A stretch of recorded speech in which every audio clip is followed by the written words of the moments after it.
Welcome to Penrose Learning, where we make understanding easy. You start by preparing the image and opening the system settings. Make sure the file is accessible. Copy it to Pictures or Desktop if needed. Once done, open Settings and go to Personalization or Appearance. This is where Wallpaper options live. You do this to avoid delays and to ensure the image fits the screen properly. While in Settings, glance at display resolution to confirm the native size so the wallpaper won't blur or stretch when applied. Now you pick the image and decide how it sits on the screen. Click Choose Picture or Browse, then select your file. The system will show a preview.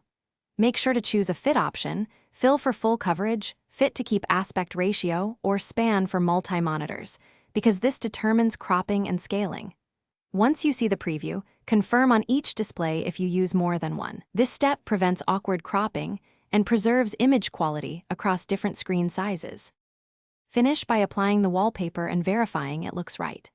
Click Apply or Set as Background, then view the desktop and lock screen to confirm placement. If it appears blurry, make sure the display is set to its native resolution and try a higher quality PNG or JPEG. This fixes scaling artifacts.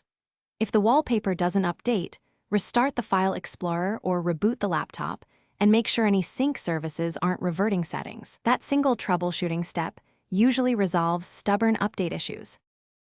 Thanks for watching. If this was helpful, leave a like and consider subscribing. See you next time.